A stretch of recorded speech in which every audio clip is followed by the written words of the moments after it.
Okay, let's jump straight into unusual machines today. Everyone is watching the price action. I mean, that sharp 7.47% surge, and then that massive, 20.91% intraday spike recently. Huge numbers. Huge.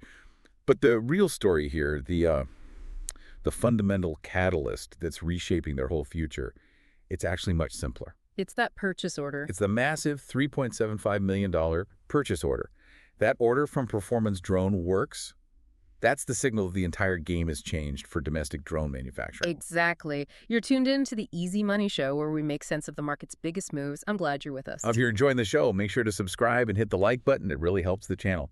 And definitely let us know in the comments which stock you want us to simplify next. All right, let's get into the mechanics here. When you look at unusual machines, what you're seeing is a classic high-growth potential stock. The whole situation is this balancing act, you know, between a really aggressive long-term strategy and the short-term financial risks that, well, that just come with that kind of heavy investment. So you have to understand both sides of the coin, the bull and the bear case. You absolutely do. Let's start with the bull case then, because it seems to be anchored on something that is, frankly, very stable.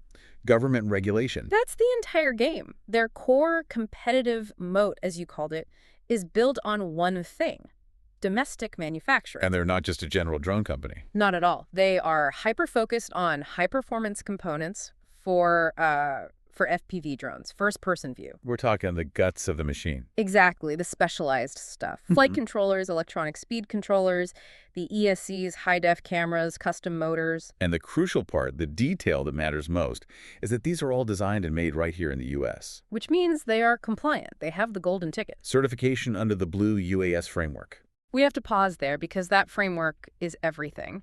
If you're new to this space, think of Blue UAS as the Department of Defense's approved shopping list for drones. So if you're not on the list, You're not getting the contracts. It ensures data security, supply chain transparency, and, you know, it verifies that the product doesn't rely on foreign, specifically Chinese components. so it's not just a nice-to-have certification. It's a wall, a massive protective barrier. A barrier that effectively locks out non-compliant competitors. It creates a captive market in defense and enterprise. And those are the highest margin, most stable revenue streams you can get. Right. And this whole thing is accelerating, isn't it, with legislation like the American Security Drone Act. Precisely. And the U.S. Drone Dominance Program. The government isn't just suggesting domestic sourcing anymore. They're demanding it. They're demanding it. It's national strategy, and it's actively pushing money and contracts away from foreign suppliers and right into the hands of companies like Unusual Machines. Okay, so the strategic position is clear. But a good strategy is useless without traction. That's where the $3.75 million order comes in. It's the proof. It is, and the context of that order is so important.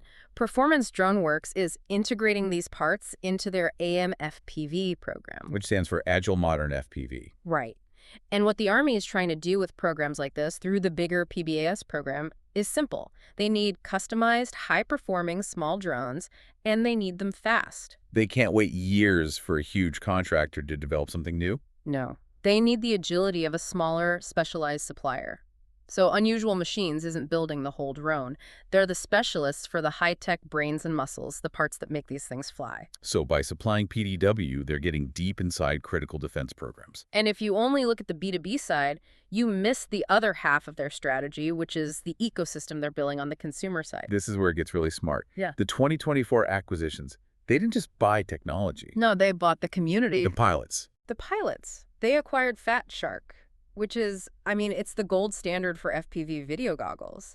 Every serious pilot knows that brand. And Rotor Riot. And Rotor Riot, which is a massive e-commerce platform and a community hub for enthusiasts. So they created this incredible network effect.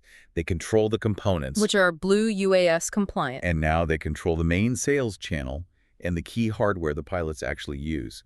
That builds intense loyalty. And it's working. I mean, those acquisitions have already boosted consumer sales by over 30% annually.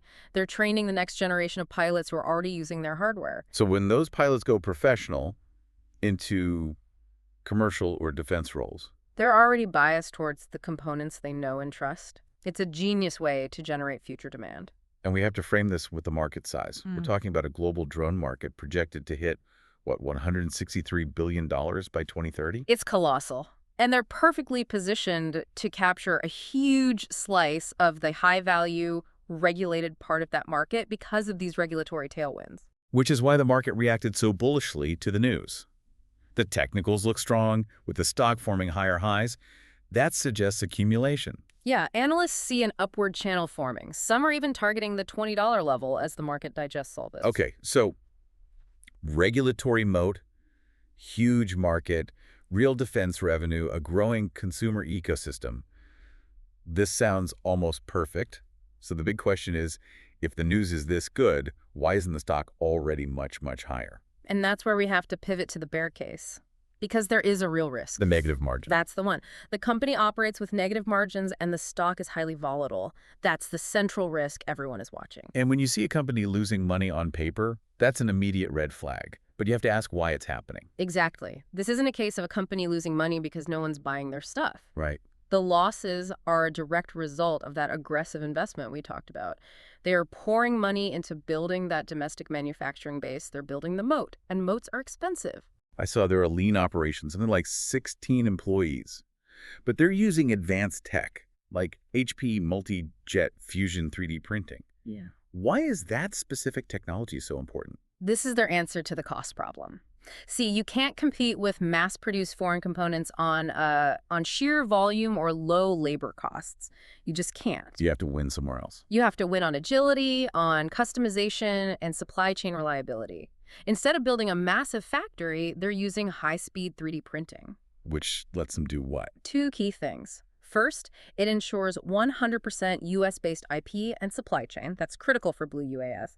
And second, they can iterate on designs incredibly fast to meet the military's specific needs. So they're trading high cash burn right now. For low production costs and total regulatory control in the future. It completely reframes the negative margin. It's a high-growth startup strategy in a defense-critical sector. And you can see that in how they're using the cash from the PDW orders, not going to dividends or buybacks. Not at all. It's being plowed right back into expanding their supply chain and securing more partnerships. They're doubling down. But even with a smart strategy, there's always execution risk. The market punishes companies that can't deliver. That's the core of the bear case. Their success hinges entirely on executing these defense partnerships and scaling that domestic supply chain. It's a 16-person company trying to solve a billion-dollar problem. So if they stumble on a key partnership, or if the scaling costs get out of control, their capital could run short. The stock's current volatility is pricing in that tension, that knife edge between huge potential and huge operational difficulty. So the market is betting they can make that transition from an investment-heavy startup to a scaled, profitable defense supplier. Yes. And don't forget, the board was just reelected. That's a sign that the big shareholders are aligned with this high investment strategy. But, alignment doesn't get rid of the risk. It just focuses it on execution. That makes perfect sense. So for someone listening who is now tracking this story, what are the specific things we should be watching over the next, say, 3 to 6 months? What's on the calendar? The biggest thing is defense scaling. That $3.75 million order is step one. The proof of concept. Exactly.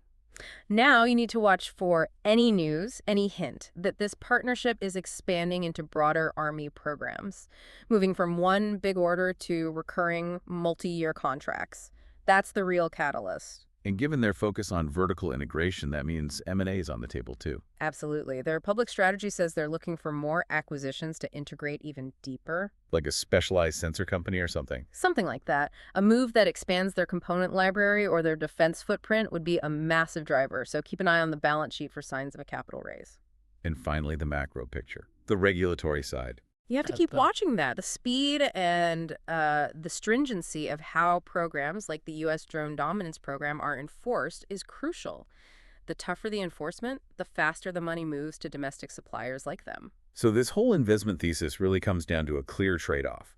You have this strong, regulation-backed moat and massive market tailwinds. But that's offset for now by the negative profitability. But that profitability issue is driven by necessary strategic investment in that domestic supply chain, using things like 3D printing to future-proof their costs and their compliance. It really is a bet on the regulatory environment. You're betting that the moat they're building today will lead to large, sticky government contracts tomorrow. And the acquisitions, Fat Shark and Rotor Riot, they're just the foundation ensuring they control the whole pipeline. What's so unique to me is the model. It's a lean, specialized team using cutting-edge manufacturing to solve a huge national security problem. The test is watching if they can execute that model without running into capital issues. Right. And understanding why the margins are negative, that it's reinvestment for dominance, not inefficiency, that's the key to interpreting the stock's volatility going forward. Watch for that transition from the initial big order to integrated defense programs. That's the lowdown on unusual machines for today. The story is clearly not about the short-term price spike, but the long-term bet on domestic supply chain dominance. If you haven't already subscribed so you don't miss our next breakdown, we'll catch you on the next one.